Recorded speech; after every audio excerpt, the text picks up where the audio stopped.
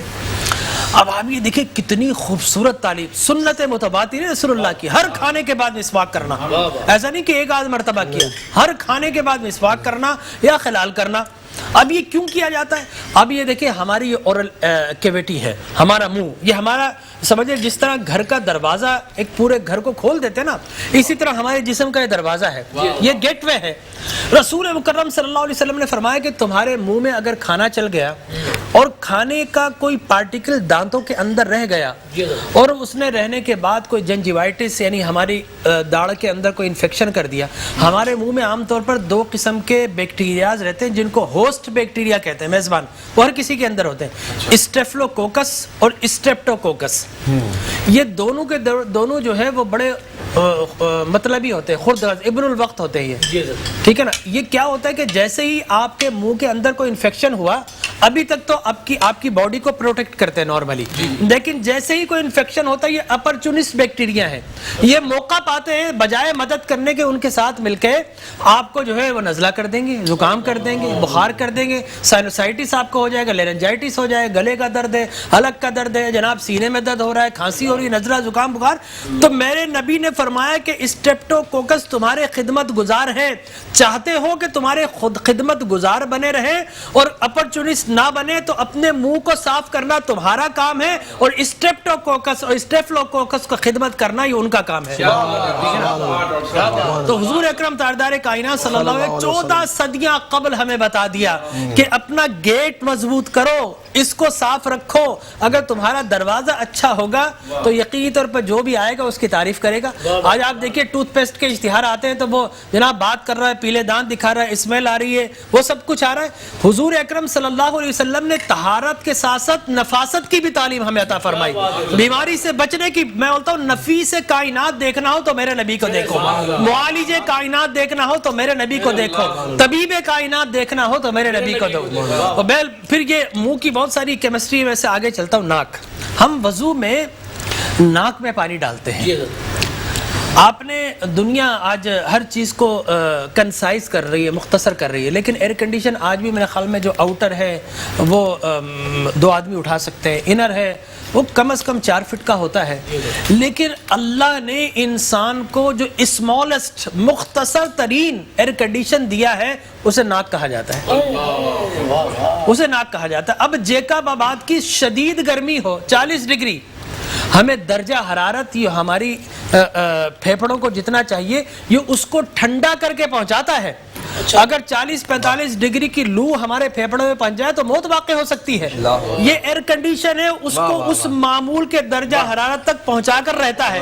یا کوئٹہ کی شدید سردی ہو یا کینیڈا کا -40 ہو, وہاں پر بھی آپ جائیں گے, وہ اب ہوا آپ کے پھیپھڑوں میں یہ ایئر کنڈیشن گرم کر کے پہنچائے گا. تو ناک کا کام سینس آف اپلیکیشن نہیں ہے, یہ اسمالسٹ ایئر کنڈیشن ہے جو اللہ نے آپ کے ساتھ لگا دیا ہے. ٹھیک ہے نا. اب اس کے بعد آپ یہ دیکھیں, آپ یہ سمجھتے ہیں ناک سے فقط ہم سونگتے نہیں, ناک کے اندر چھوٹے چھوٹے بال ہوتے ہیں, سیلیا ان کو کہا جاتا ہے. یہ کیا کرتے ہیں, اگر کورونا کوئی آ گیا چپکا لیں گے. آپ نے وضو کیا, ناک میں خلال کیا, پانی دیا, کورونا باہر, ٹھیک ہے نا, بال کے ساتھ چپکا لی. اللہ نے خودکار نظام دیا, نبی نے فرمایا اسے بچنے باہر نکالنے کے لیے تم وضو کر لو. ٹھیک ہے نا. آپ نے پروٹیکشن بتایا, ڈبل اسٹینڈرڈ, ایک تو یہ کہ ڈبل پروٹیکشن, اور پھر آپ نے سیلیا نے ان کو کیپچر کر لیا. اب آپ یہ دیکھیں ہمارے ناک کا ایک اور کام بھی ہے, اس کو بولتے ہیں ہم فونیکیشن. ٹھیک ہے نا. اب یعنی کہ آپ فونیکیشن سے مراد ہے کہ آواز میں سہانا پن پیدا کرنا. آپ کو نزلہ ہو تو آواز کیسی ہو جاتی ہے؟ جی. ابھی میں بات کر رہا ہوں, میری آواز بند کیا, میری آواز چینج ہو گئی, میں کر کے دکھا رہا ہوں, آواز چینج ہوگی. ناظرین بھی فوج, آواز کیسی آ رہی ہے؟ تو نزلے کے اندر بھی جب ناک بند ہو جاتا آواز خراب ہو جاتی ہے. معلوم ہوا اگر آپ وضو کرتے رہیں گے اللہ آپ کو خراب آواز سے بچا لے گا. ہمارے نعت خواں جب نعت پڑھتے ہیں نا تو وہ احتیاط کرتے ہیں. میں بولتا ہوں احتیاط تو کریں, وضو بھی کریں, تاکہ آپ کا یہ جو فونیکیشن ہے نا, یہ آپ کا سسٹم ہے جو میوزک کا, جو آپ کی آواز کو سہانا پن, آپ کی پچ بڑھاتا ہے, آواز کی پچ بڑھاتا ہے, یہ سارا تعلق ناک سے اور یہ سائنسز جو ہوتے ہیں ان سے تعلق ہوتا ہے. اگر یہ بلاک ہو جائے تو آپ کی آواز ایسی ہوگی لگے گا کہیں کنویں سے آ رہی ہے. اگر آپ چاہتے ہیں آپ کی آواز لاؤڈ اسپیکر کی طرح بن جائے تو وضو کرے اور ناک کو اچھی طرح صاف کر لے. ٹھیک ہے نا. تو ہمارے نبی حضور اکرم صلی اللہ علیہ وسلم کی ایک ایک کام میں انشاءاللہ وضو کے مزید اسٹیپس انشاءاللہ اس کی برکتیں میں کل بتاؤں گا. لیکن آج میں آپ کے پاس آتا ہوں صبر صاحب, ہم میڈیکل سائنس چونکہ تھوڑی تھوڑی بتاتے ہیں اور اس کو ریلیٹ کرتے ہیں اسلامی تعلیمات سے, تو آپ یقین جانیے ایسا لگتا ہے کہ سائنس اسلام جو ہے وہ اوج ثریا پر پہنچ گیا اور سائنس ابھی زمین پر رینگ رہی ہے. ٹھیک ہے نا. اتنا پیچھے نظر آتی ہے ہمیں. اور آج سائنس جتنا بڑھتی رہے گی, میرا یقین ہے کہ انشاءاللہ اسلام کی عظمت کے خطبے ہی پڑھتی رہے گی. دیکھیں اسلام نے تو کہا نا, لوگوں نے چاند کو, سورج کو, ستاروں کو بنا لیا. اللہ نے فرمایا نہیں, وَسَخَّرَ الشَّمْسَ وَالْقَمَرَ دَائِبَيْنِ, یہ چاند اور سورج اور ستارے یہ پوجنے کے لیے, تمہارے برتنے کے لیے ہے. آگے بڑھو, چاند پر پہنچو, مریخ پر کمندے ڈالو. تم نے کیا بت بنا لی, اپنے ہاتھوں سے بنائے ہوئے بتوں کے سامنے جھک رہے ہو. اس خدا کے سامنے جھکو جس نے اپنے دست قدرت سے تمہیں تخلیق کیا. اقبال کا شعر یاد آ رہا ہے. ہاں بالکل, اقبال تو آنا چاہیے نا, اقبال کے بغیر تو بات ادھوری نہیں رہ سکتی. ڈاکٹر اقبال ادھوری رہ جاتی. نہ تو زمین کے لیے ہے نہ آسمان کے لیے, یہ جہاں تیرے لیے ہے تو نہیں جہاں کے لیے. یہ ساری کائنات کو اللہ نے, پھر میں کہوں گا یہ اس کائنات کے لیے اقبال نے کہا تھا کہ نہ تو زمین کے لیے ہے نہ آسمان کے لیے, یہ جہاں تیرے لیے تو نہیں جہاں کے لیے. خادم بنایا اللہ نے ہمارے لیے اور ہم اس کے پیچھے پڑ گئے. ڈاکٹر صاحب ایک جملہ اور, بس وہ بریک پر جانا, ایک جملہ کہیے. جملہ یہ کہ نظر بدل جائے نظارے بدل جاتے ہیں. ڈاکٹر صاحب آپ نے جو ہے نظر بدل دی ہے, نظارے بدل گئے سارے. ناظرین کا اتنی خوبصورت بات پر بریک کا دل تو نہیں چاہتا, دل تو چاہتا ہے کہ مفتی صاحب کے ماتھے کو چوم لیا جائے, لیکن ہماری ٹرانسمیشن کی جان ہے, روح ہے, اس کی سپلائی ہے, بلڈ سپلائی ہے. بریک تو بریک پر چلنا ضروری ہے تاکہ بلڈ سپلائی ملتی رہے.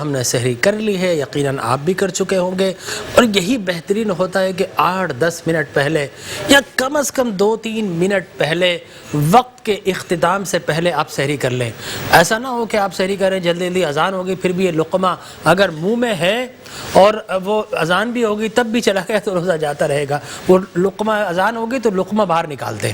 لہٰذا کچھ لوگ ایسے ہوتے ہیں کہ جناب چلو یہ تو منہ میں آ گیا, لے لیا, پانی بھی پی رہے ہیں جلدی جلدی. ایسا نہیں ہونا چاہیے. جس طرح ہم نے وقت سے سحری کر لی ہے, آپ بھی وقت سے سحری کریں. اللہ تبارک و تعالیٰ آپ کے روزوں کو وہ جو کمال عطا فرمائے اور اجر کا بے شمار اجر کا وسیلہ بنائے. میں مفتی صاحب آپ کی طرف آؤں گا. ریاست مدینہ کتنا خوبصورت لفظ ہے.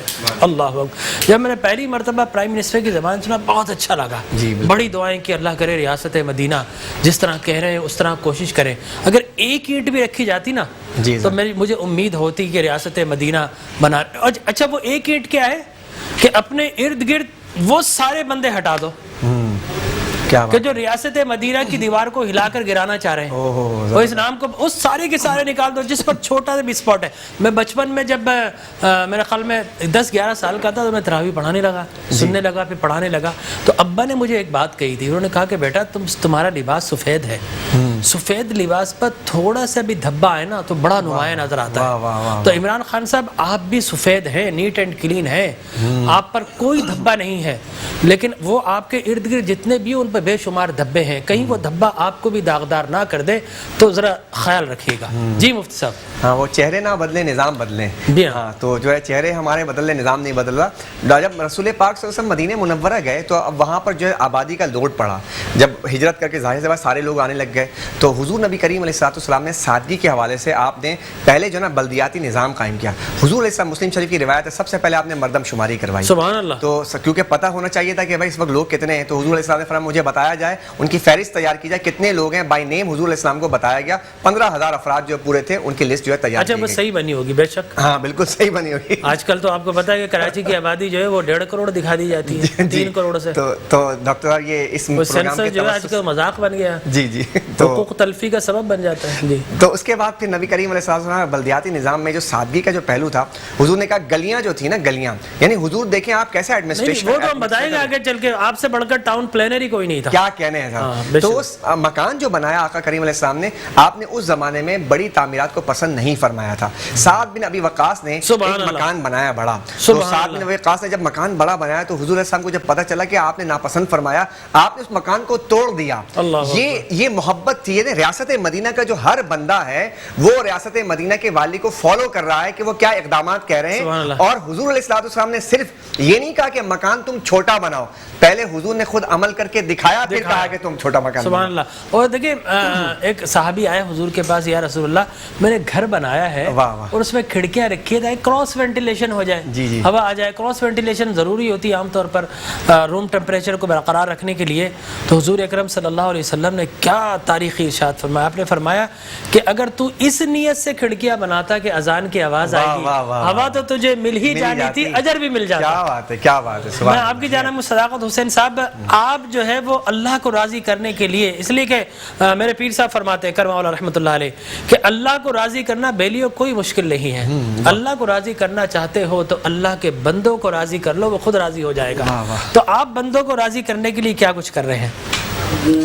جمیل بھائی جس طرح آپ نے پوچھا مجھ سے سوال بہت ہی کہ اب کہنے کو تو بہت چھوٹی سی بات ہے لیکن بہت بڑی بات ہے یہ میرے لیے. رمضان کا مہینہ ہے اور جس زمانے میں مجھے ایم کیو نے ٹکٹ دیا تھا یہ اس زمانے میں ہی دل میں خیال لایا اور دل میں خیال تھا اور آج تک کا دن ہے ماشاءاللہ کہ الحمدللہ کبھی بھی 4 گھنٹے زیادہ نہیں سوئے اور مسلسل میں اپنے حلقے کی عوام میں رہتا ہوں میں. اور ابھی جب سے یہ کرونا شروع ہوا ہے اس دن سے لے کر آج تک میں 2-2.5 گھنٹے سے زیادہ گھر میں نہیں رہتا ہوں میں. اللہ میرا بہت بڑا کچن ہے